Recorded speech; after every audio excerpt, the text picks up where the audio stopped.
In this installment, we have a Monday Night Football double-header slate here on Draftkings between the New York Giants and the Green Bay Packers. And we have the Tennessee Titans going up against the Miami Dolphins.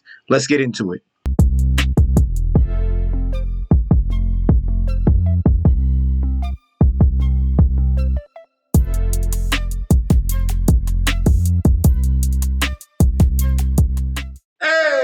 Welcome back to the channel. It's your boy Chef D, and I'm here to give you the winning ingredients for our Monday Night Football slate. A doubleheader we have, very, very special. They did this at the beginning of the season. Now they are bringing it back. I don't know. I got to check. Week 15, they have that yet again. But week 14, we got two games. All right, so we're going to break down this slate. But before I deep dive into these two games, guys, don't forget to like, comment, and subscribe to the channel. Make sure you follow me on Instagram and Twitter at MessNetJetsD. Don't forget about that TikTok at Chef_D91. And don't forget about that Patreon. I'm going to touch on that very, very soon. But we are at the homepage of the YouTube right now. We are currently at 1.49 thousand subscribers. We were just at 1.5. I don't know who unsubscribed, but I'm coming for you. Say now, but no, come on. Let's continue to show the love. Smash that subscribe button, especially if you are not subscribed already. If you're subscribed already, go ahead and click that like button as well, and feel free to leave a comment. All right. So on the Patreon, I did this quick hits video. I'm trying to see if I'm going to do that more often, but it was successful. If we're looking at the results of my quick hits video, if this is for Draftkings, and this was the result. I told you guys to play Lamar Jackson. It was a perfect opportunity here, which was a wild slate. Why not just pay up for Lamar Jackson in a spot where he is going to be underlooked? A lot of people are thinking about whether he came through. As you can see in this tournament of 20,000+ people, I finished 700. Lamar Jackson stack, as you can see, I stacked it with Odell Beckham and Isaiah Likely there. Paired that with a cheap Garrett Wilson who was in the video. I spoke about DJ Moore as well. He was my main play to pay up for. I decided to pay up for Christian McCaffrey. He was a main play as well in that video. If I would have pivoted off from McCaffrey and went to James Cook, we could be talking about a top 100 finish here. So that was the only mistake. That was the key component here. If I would have switched James Cook right there instead of McCaffrey, I would have freed up salary definitely to spin at that flex spot. And really set myself apart, and really what became really aggressive in that top 100, and really would have won a lot more money. But hey, just one bullet there that I threw in that slant, and that was pretty successful for the day. So it's working. All right, so continue to check out this content for the showdowns and for the weekly slates that we have coming up. We have a few more weeks left before we get to the playoffs, so it's very, very important you guys key in on these videos that I'm publishing, because we are on point. Man, we really are. We are on the mark, just slightly off. All right, we're gonna hit it really big really soon. All right. So if you want to get into that Patreon, some of the picks as well, if we're going off some of the selections on picks, we had top plays, and we had tier 2 bets. So top plays, Ravens won, Lions lost, Eagles, we're waiting on news on that, and then the Chiefs lost. But we had a complete sweep on the tier 2. The Jets won outright, the Bengals won outright, the Raiders covered that 3, and the Bucks won outright. So hey, you're missing out on great bets here. Go to that link provided down below and get into that Patreon right now. So for this 2-game slate here, we're going to start off at the top at that quarterback position here. And can you say it's going to be pretty much chalk? You can. I think there's ways you can be a little bit creative. The guy that you need to have in almost all your lineups and Bills is going to be Tua Tagovailoa. All right, this is a perfect spot here going up against the Tennessee Titans here. They are kind of like a bend don't break defense, but they've been struggling as of late. If we're looking at fantasy points allowed to opposing QBs, and I really structured this down to the last past 3 weeks for these teams. Tennessee Titans right here, 23rd overall, 20th in the red zone, giving up 261 yards passing and 1.5 TDs per game. And now you got to factor in, this is a very, very explosive offense here with Tua Tagovailoa out the helm. Waddle and Tyreek Hill, these guys are going to get cooking. This is a perfect spot for him to have another good game, all right? Didn't go all off against Washington. This could be the game where he goes and gets that 30 burger, okay? He did 26 against New England, 22 against the Raiders. If we're going a little bit earlier in the season, 31 against Denver. So that's what we want from Tua Tagovailoa. We want that big blow-up spot. This can definitely be that type of game against this Tennessee Titans defense that struggles. And then you have inexperienced quarterback on the other side that's probably not going to have sustained drives against this defense. So this does not bode well for the Tennessee Titans. Love Tua Tagovailoa. Some cheaper options, some other options that are going to be a little bit lesser owned. We do have Jordan Love and we have Tommy DeVito. Okay, those are going to be the two options. I will not be playing Will Levis. I'm going to full fade Will Levis, just letting you know right now. All right, Jordan Love is in a good spot going up against the Giants defense, even though the Giants defense has been more of a bend don't break. All right, let's just say that off the bat, and it shows. If we're looking at the stats, 26 overall, but 8th in the red zone. So they're not allowing a lot of TDs. They are giving up yards.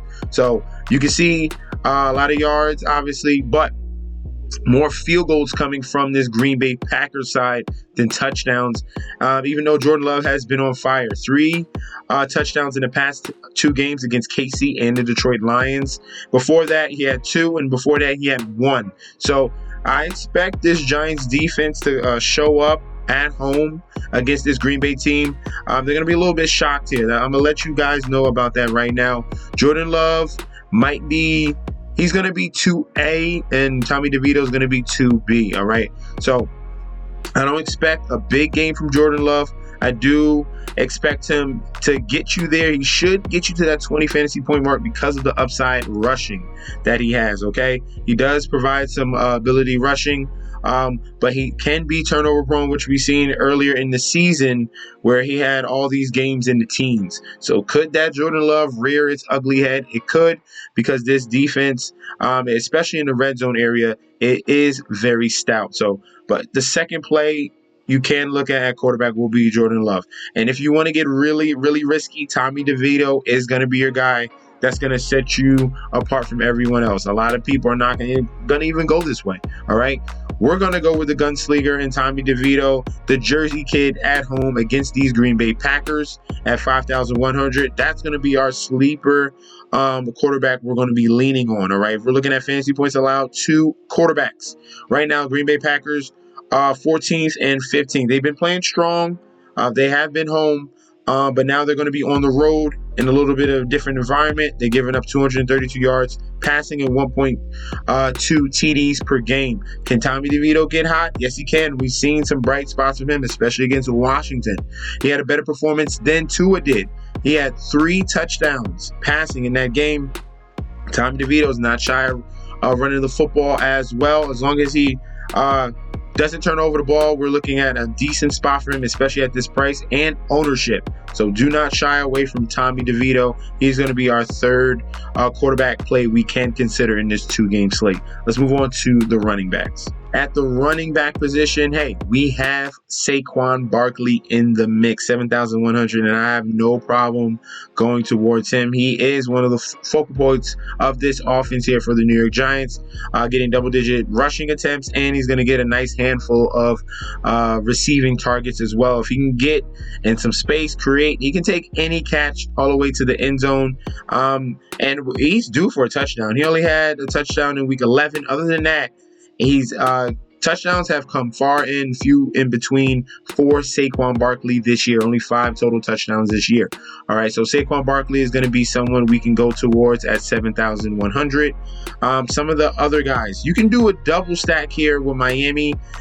Just as we've seen, when Miami runs up to score, they utilize both of their running backs. Devin Achane, as long as he's healthy, super, super explosive Mighty Mouse that we have right here. When he plays, he's going to go off. 54 against Denver, 30 against Buffalo, 25 against the Giants, 25 against Washington. The only bad game was against Las Vegas. That was his first game back after not playing for like 6 weeks. So Devin Achane might be a lock. He probably is going to be a lock in our lineup builds. He has so much explosiveness. Any carry, any catch can take it all the way to the end zone. Raheem Mostert can be in the playlist as well. Very consistent, as you can see. And someone that's getting the majority of the touchdowns. Already has 16 touchdowns so far this year. So you could definitely do lineups with both of these guys, Mostert and Achane. That can be very creative. And especially if you see a blowout scenario here for the Miami Dolphins going up against these Tennessee Titans. The matchup is already good. Let's go fantasy points allowed to opposing running backs. And these Tennessee Titans, I'll show you their ranking right now. So for the Tennessee Titans is 9th and 15th, but they haven't seen a dynamic duo like this, and they haven't seen an offense like this in the Miami Dolphins. So I'm not looking at those stats. I'm not going to be too afraid because they're going to have to bite the bullet. It's either you're going to try to stop the pass or you're going to try to stop the run. But the creativity from Mike McDaniels here is just bar none. And this team, then the Tennessee Titans, as currently constructed, I am not afraid of them trying to stop this duo of running backs here. Okay, let's continue to go down that list. Aaron Jones is continuing to be hampered week in and week out. I'm not going to play him. He is questionable right now, so he does have the possibility of playing. A.J. Dillon has just been the consistent guy all year long, just staying healthy and just getting you there, just getting double-digit fantasy points. 9.7 against KC, 11.1 against Detroit, 10 against the Chargers. Not really going off. Maybe if you want to consider him, maybe if you can see him getting in the end zone, A.J. Dillon can be your guy. Technically, this is a solid matchup here. If we're looking at fantasy points allowed to opposing running backs, the Giants are 26th overall, 9th in the red zone. 138 yards. As you can see, they've given up rushing a game in the past 3 weeks, 5 yards per carry. So if it's any week that A.J. Dillon can finally turn up, it's going to have to be this one. Aaron Jones, if he gets cleared to play, you can go that route. I'm going to stay away from him, and I'll continue to go to the well with A.J. Dillon. Other than that, if you're punting the running back position, Derrick Henry obviously is on this on the list. If you want to go that route, I'm going to stay away from Derrick Henry in this 2-game slate. You're going to have to make some decisions, just being honest. In this game, I'm pretty much saying the Dolphins are going to destroy the Tennessee Titans. It's going to take Derrick Henry out of the game, and it's going to lean more towards Tajay Spears and his explosiveness and his work in the receiving game. So if you want to punt the running back position, maybe go with a third running back, you can go with Tajay Spears here. He will get work rushing, and he's going to get receiving work as well. Utilize him in the receiving game and screen game. He is very, very explosive running back and very cheap at $5,000 in salary. All right, let's go on to the wide receivers. Now, the wide receivers we're going to stack obviously are going to be in the order of Miami number 1. And then it's going to be a coin toss between Green Bay and New York Giants. Those are going to be the stacks that you're going to be leaning towards. So you can go Tyreek Hill and Waddle.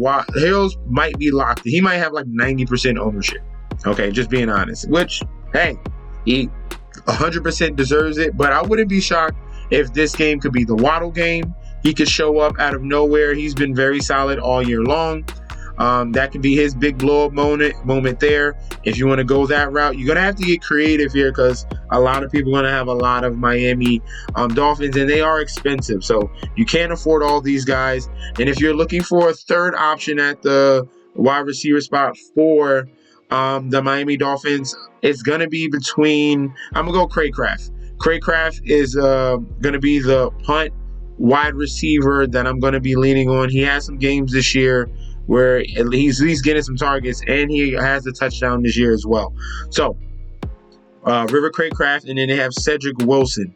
These are the other two guys that are in that wide receiver core. I wouldn't be surprised if one of these two guys come through with a touchdown. All right, it just can't be Waddle and Hill, which they have a funnel offense. Just letting you guys know. If you're punting the wide receiver spot, one flex punt on Miami between Craycraft and Wilson. I would go. I said Craycraft before. I think I'm gonna switch it to Wilson. He's been getting more snaps as of late. So I'm going to switch it to Cedric Wilson, all right? If you're punting wide receiver for Miami, maybe you want to pair it with Waddle or pair it with Hill, then Cedric Wilson would be my option as that number 3 wide receiver for the Miami offense. Now, for Green Bay, we have big news here with Christian Watson out. So the lead dog here is going to be Jayden Reed. I like Jayden Reed in all my lineups pretty much. He might be a lock. With no Christian Watson, he's just a consistent guy each and every week. As you can see, 5, 8, 6, 5, 3. Look all the targets. Look at the production. 15, 19, 19.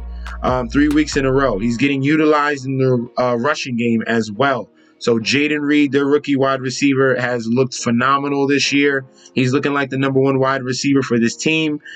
He's been outperforming Christian Watson all year long anyway. And if you're looking for the red zone guy for the Green Bay Packers, like I said, this is a bend-don't-break defense for the New York Giants, but Romeo Doubs has been a consistent guy in the red zone. 7 touchdowns already that Jordan Love has connected with Romeo Doubs this year. Just letting you guys know. So, if you're looking for the 1-2 punch for Green Bay, Jayden Reed. For consistency, touchdowns will be Romeo Doubs, just so you know that 1-2 punch. And if you're looking for a third wide receiver, you can consider Dontavion Wicks. All right, he does have consistency all year long, getting targets 4, 5, 4, 4. That consistency is very important if you're looking for a punt wide receiver. Better than the options on Miami. But obviously Miami's going to have a lot of attention on their main 2 guys. So that's why I just brought you guys. I'm just bringing you another element here, a third wide receiver on each team that could pop off in these tournaments for the 2-game slate.